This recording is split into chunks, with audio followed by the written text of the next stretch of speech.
তরুণ প্রজন্ম যদি একবার গর্জে ওঠে মুসলিমদের, ইনশাআল্লাহ তাআলা তারা সকল বাতিলের ভিত্তি গুঁড়িয়ে দিতে পারে ইনশাআল্লাহ।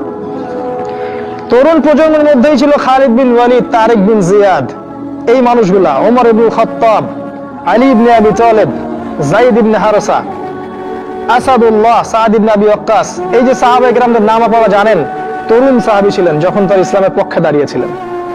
একাই ওমর সে সারা মক্কাকে পরিবর্তন করে ফেললো। এক হামজার সামনে 20-30টা মানুষ দাঁড়াতে সাহস পাইত না।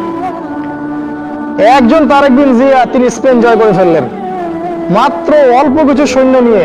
মোহাম্মদ বিন কাসিম আমাদের এই ভারতীয় উপমহাদেশ জয় করলেন। এখন আপনি মুসলিম হয়ে এখানে বসে আছেন। এই তরুণ প্রজন্মই পারে এই বাতিলের শিকড় উপড়ে ফেলতে। এই জন্য মাসিহুদ দাজ্জাল এবং তার অনুসারীরা খুব ভালো করে জানে যে মুসলিম তরুণ প্রজন্মকে যদি আমরা আটকাতে না পারি তাহলে আমাদের ভবিষ্যৎ খারাপ আছে। এই জন্য সারা বিশ্বে দেখবেন তরুণদেরকে ধ্বংস করার সমস্ত ষড়যন্ত্র চক্রান্ত চলছে। কিভাবে? পয়েন্ট নাম্বার 1, প্রথমত ইহুদি এবং খ্রিস্টান এই সভ্যতা আপনার সাথে যা করেছে তা হচ্ছে আপনাকে আপনার জীবনের উদ্দেশ্য থেকে তারা সরিয়ে দিয়েছে।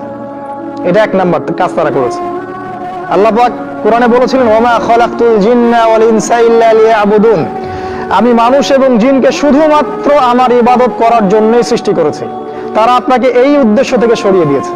এখনকার যুবক শ্রেণী আল্লাহর জন্য বাঁচে না, আল্লাহর জন্য মরে না। নো, এখনকার যুবক শ্রেণী টাকার জন্য বাঁচে, পদের জন্য বাঁচে, চাকরির জন্য বাঁচে, একটা মেয়ের জন্য বাঁচে। এখনকার যুবক শ্রেণী আল্লাহর জন্য বাঁচে না। ইল্লা মাশাআল্লাহ, অল্প কিছু ভাই আছে জানি, তাদের কথা আলাদা। এটা প্রথম কাজ সেটা করেছে, আপনাকে আপনার জীবনের উদ্দেশ্য থেকে সরিয়ে দিয়েছে। আমি 100% নিশ্চিতভাবে বলতে পারি, আপনি যে যুবককে জিজ্ঞাসা করবেন যে বাবা তোমার জীবনের উদ্দেশ্য কি, কেউই বলবে না আমার জীবনের উদ্দেশ্য জান্নাত। চ্যালেঞ্জ করলাম আমি, জিজ্ঞাসা করে দেখেন। কোন যুবক বলবে না আমার জীবনের উদ্দেশ্য জান্নাত, বলবে না। তার জীবনের উদ্দেশ্য চাকরি, অথবা একটা অ্যাফেয়ার, অথবা পলিটিক্যাল পাওয়ার, অথবা স্ট্যাটাস, অথবা জমি বাড়ি, অথবা গাড়ি। কারণ সমাজ এবং পরিবার তাকে এটাই শিক্ষা দিয়েছে, নিজের পায়ে দাঁড়াতে হবে বাবা তোমাকে।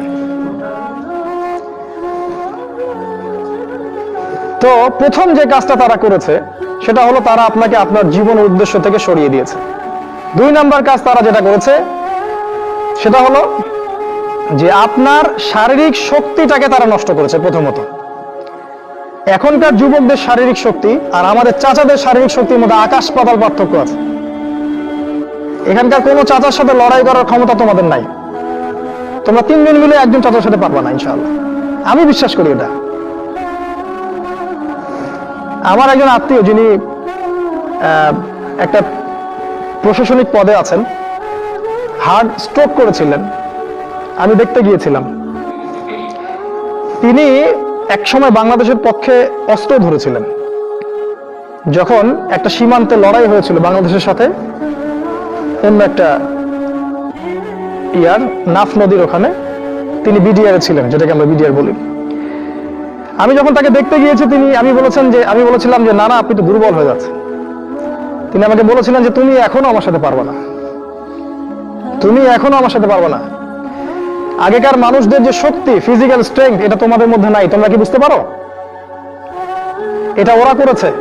কিভাবে জানো? তোমাদের জীবনযাত্রার রুটিনটা তারা চেঞ্জ করে দিয়েছে।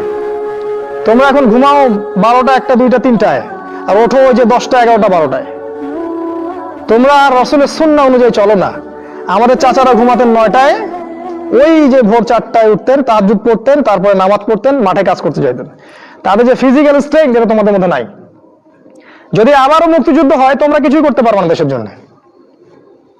ওটা পেঁচার পরে লাভ নাই যে সোনার প্রজন্ম তৈরি করতেছে, এগুলো বোগাস কথাবার্তা। বিশ্বাস না হয় একটা মাঠে 10 পাক রাউন্ড দেওয়ান না সবাইকে, একটা মাঠে নিয়ে যান, 10 পাক দৌড়াতে লাগা দেন, দেখেন কয়জন দৌড়াতে পারে।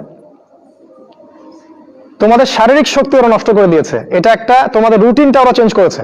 তোমাদের হাতে ধরিয়ে দিয়েছে smartphone, laptop, internet, Facebooking, YouTubing, সারা দিন সারা রাত ওই মোবাইলের পিছনেই বসে আছে। আমি শহরের ছেলে তো, আমি তো আরো ভালো জানি আপনাদের চাইতে। রাস্তায় হাঁটি, মাথা উপরে তুলে হাঁটে না, মাথা নিচের দিকে তুলেই হাঁটে। কার সাথে ধাক্কা লাগছে, কার সাথে কি হচ্ছে টেরই পায় না। শারীরিক শক্তি তোমাদের নষ্ট করেছে।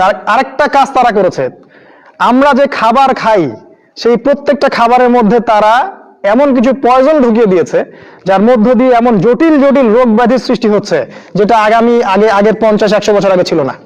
বিশ্বাস না হলে আপনি চেক করে দেখেন। এখন যত খাবার তোমরা খাও, বাইরের খাবার, ম্যানুফ্যাকচার্ড খাবার, এই প্রতিটা খাবার তোমাদের শরীরের জন্য ক্ষতিকর। যা খাচ্ছ বাইরের ম্যানুফ্যাকচার্ড, এই যে ড্রিঙ্কস গুলো খাচ্ছ, এই যে ফুড গুলো খাচ্ছ, ফাস্ট ফুড খাচ্ছ, এই যে হোটেলগুলোতে খাচ্ছ, হাইজেনিক কোনো খাবারই তোমরা খাচ্ছ না। অথচ আমাদের এই চাচাদের দিকে তাকিয়ে দেখো, তারা সব দেশি জিনিসপত্র খেয়ে খেয়ে বড় হয়েছেন। ওই সময় ফ্রেশ বাতাস, ফ্রেশ খাবার, এখনো তারা স্ট্রং। আর তোমার এই 30 বছর বয়সে, আমার এই 30-25 বছর বয়সে আমরা এটা করতে পারছি না। এটা এমনি এমনি হয়নি, এটা ওদের চক্রান্ত ছিল যাতে করে মুসলিম উম্মার তরুণ প্রজন্মকে তারা ধ্বংস করতে পারে। মুসলিম উম্মার তরুণ প্রজন্ম সেই জাজবা রাখে না।